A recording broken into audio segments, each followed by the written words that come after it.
काल रात्री एक बातमी कानावर आली की आदित्य ठाकरेचे अत्यंत निकटवर्य, आता ते किती जवळचे आहेत, त्याचे किती कुठले कुठले लाड पुरवतात, कुठे कुठे त्याच्याबरोबर बसायचा, हा दुसरा पत्रकार परिषदेचा मुद्दा आहे.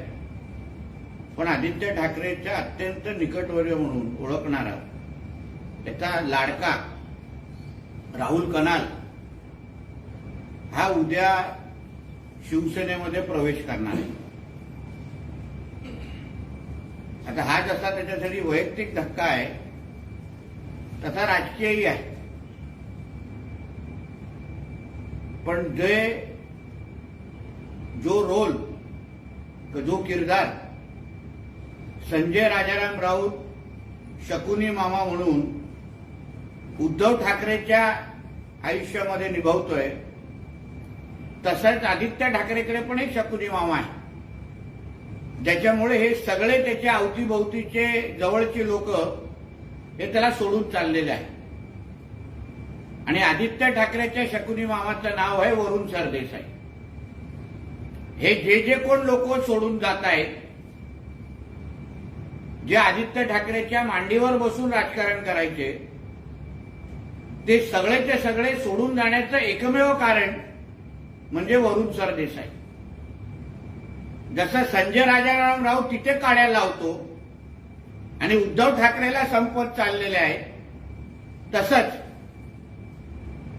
वरुण सरदेसाईमुळे, त्याच्या काड्या लावण्यामुळे आज आदित्य ठाकरेकडे आजूबाजू त्याचे नातेवाईक सोडून कोणच उरलेले नाहीये. उद्या होणारा प्रवेश हा आदित्य ठाकरेला निश्चित पद्धतीने आरसा दाखवणारा असेल.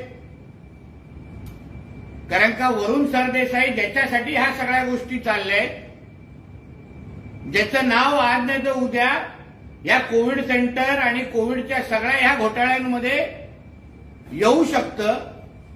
कारण का कोविडमध्ये जेवढे टेंडर बाहेर आले, ज्याच्यामध्ये भ्रष्टाचार झाला, त्याच्यामध्ये आम्ही ऐकलेलं सर्वात आघाडीवर कोण असेल तर हा वरुण सरदेसाई होता, ज्याला आपण सरकारी भाषा म्हणून बोलायचो.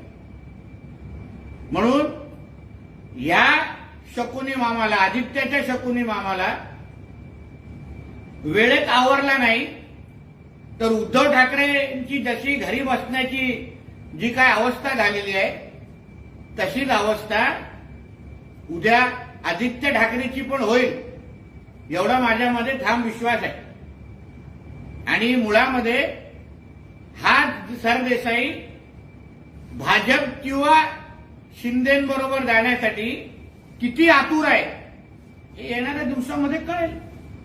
जसा राहुल तिथून निघून जातोय, कनाल निघून जातोय, तिथे ह्याच्या कुठे कुठे दिल्ली, नागपूर, कुठे कुठे बैठका झाल्या आहेत, त्या लवकरच आपण तपशील जाहीर करू. म्हणून पवार साहेबांच्या भाषेमध्ये उद्धव ठाकरे आणि आदित्य ठाकरेचं कायमचं रिटायरमेंट करण्याचं काम संजय राजाराम राऊत आणि वरुण सरदेसाई करतायत. आज हिंदुत्ववादी विचारावर चालणारं सरकार, एकनाथ शिंदे साहेब आणि देवेंद्र फडणवीस चाललेल्या सरकारचं 1 वर्ष 30 जून, आज जे 2019ला जी काय बैमानी झाली, बाळासाहेबांच्या विचार विकून संपून काँग्रेस राष्ट्रवादी बरोबर जाऊन हिंदुत्वाशी जी काय बैमानी झाली, त्या सगळ्याला उत्तर देऊन आज एक महाराष्ट्रामध्ये हक्काचं हिंदुत्ववादी विचाराचं सरकार स्थापन झालं. 2019 पासून जी काय बैमानी संजय राजाराम राऊत आणि त्याच्या मालकांनी केली, बाळासाहेबांच्या विचाराशी केली, त्या सगळ्याला बाजूला करून 40 किंवा 50 योद्धे बरोबर घेऊन एकनाथ शिंदे साहेबांनी खऱ्या अर्थाने बाळासाहेबांच्या विचाराला न्याय दिला आणि उद्धव ठाकरेंना, उद्धवजींना आणि त्यांच्या सगळ्या कुटुंबाला, स्वार्थी लोकांना कायमस्वरूपी रिटायर करून घरी बसवण्याचं काम आजच्या निमित्ताने आमच्या देवेंद्रजींनी आणि एकनाथ शिंदेजींनी केलेलं आहे.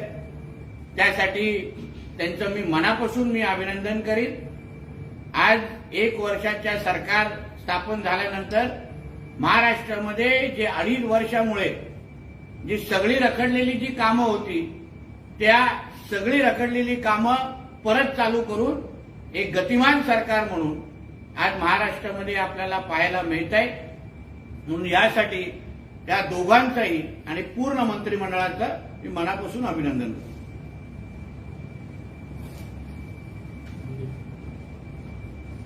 संजय राऊत असं म्हणतायत की शरद पवार समजायला भाजपच्या नेत्यांना 100 जन्म घ्यावे लागतील. आम्हाला 100 घ्यायला लागतील तर उद्धवजींना 200 घ्यायला लागतील.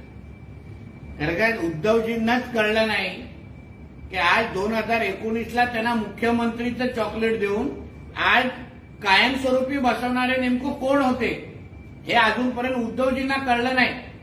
कारण का आम्हा लोकांना काही ते करू शकले नाही. पण जो धोका, जो काही परिस्थिती, आज जी परिस्थिती उद्धवजींची झालेली आहे त्यासाठी उद्धवजींना, पवार साहेबांना समजण्यासाठी किमान 200 वर्ष लागतील. म्हणून हे सल्ले आम्हाला देण्यापेक्षा स्वतः आपल्या मालकाला अगर त्यांनी सल्ला दिला तर त्यांच्या मालकाची आज परिस्थिती अशी झाली नसते. पाटीलच्या शपथविधीच्या बाबत बोलताना असंही संजय राऊत म्हणाले की शरद पवार यांनी गुगली बरोबर सिक्सरही मारला. पण तो गुगली कोणाला नेमकं टाकलं आणि सिक्सर कोणाच्या बॉलवर टाकलं हेही त्याला विचारलं पाहिजे.